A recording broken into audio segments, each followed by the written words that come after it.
Hello friends, welcome to HARRISH KITCHEN. இன்னைக்கு நம்ம என்ன பார்க்க போறோம் அப்படினா ஒரு ரசம் ரெசிபி தான் பார்க்க போறோம். எப்படி செய்யறதுன்னு பார்க்கலாம் வாங்க.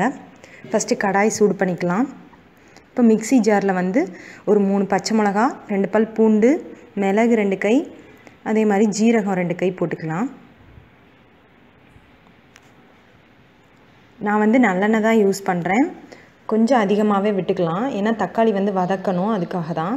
கடுகு போட்டுக்கிறேன். அதுக்கப்புறம் பெருங்காயத்தூள் போட்டுக்கிறேன். நல்லா பொரிஞ்சதுக்கு அப்புறமா கருவேப்பிலை போட்டுக்கிறேன். அதுக்கப்புறமா நம்ம அரைச்சி வச்சிருக்க அந்த மிக்ஸியில் அரைச்சி வச்சதை போட்டுடலாம். இதில் நல்லா வந்து வதக்கி விட்டுருங்க. எப்பயும் செய்கிற ரசத்தை விட இது கொஞ்சம் டிஃப்ரெண்ட்டாக இருக்கும், ஆனால் டேஸ்ட்டு சூப்பராக இருக்கும். இப்போது நான் 2 தக்காளி பழத்தை வந்து இதோட போட்டுக்கிறேன். நல்லா வந்து வதங்கட்டும். தக்காளி நல்லா மசிஞ்சு வரணும், அந்தளவுக்கு நல்லா வதக்கணும். அதுக்காக தான் நம்ம அதிகமான எண்ணெய் ஊற்றிருக்கோம். கொஞ்சம் மஞ்சத்தூள் ஆட் பண்ணிக்கலாம். கொஞ்சமாக சாம்பார் பொடி ஆட் பண்ணிக்கலாம், 1 ஸ்பூன். இப்போது இதுக்கு தேவையான அளவு உப்பு போட்டுக்கலாம். நல்லா மிக்ஸ் பண்ணி விட்டுறலாம்.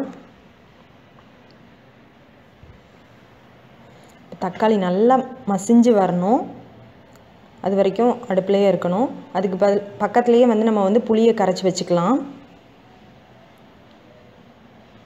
இதுக்கு வந்து ஒரு நெல்லிக்காய் அளவு புளி வந்து கரைச்சி வச்சுருக்கேன்.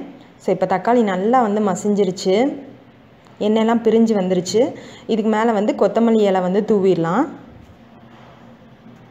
கொத்தமல்லி இலை வந்து நீங்கள் எவ்வளோக்கு எவ்வளோ அதிகம் போடுறீங்களோ அந்தளவுக்கு டேஸ்ட் வந்து நல்லாயிருக்கும்.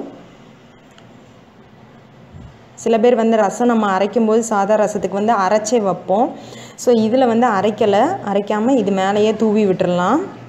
இப்போ நல்லா வந்து எண்ணெய் பிரிஞ்சு வெளியே வந்துருச்சு. இந்த டைமில் வந்து நம்ம வந்து புளியை ஆட் பண்ணிடலாம். புளி வந்து இப்போ ஆட் பண்ணிட்டேன். இப்போ அதுக்கப்புறம் நம்மளுக்கு தேவையான அளவுக்கு தண்ணி வந்து ஆட் பண்ணிக்கலாம். இதோட அவ்வளோதான் ஃப்ரெண்ட்ஸ், நம்ம ரசம் வந்து குயிக்காக ரெடி ஆகிடுச்சு. ரொம்ப சூப்பராகவும் டேஸ்ட்டாகவும் இருக்கும். ஸோ லைட்டாக கொதி சுற்றி வந்ததுக்கப்புறமா நம்ம வந்து ஆஃப் பண்ணிடலாம்.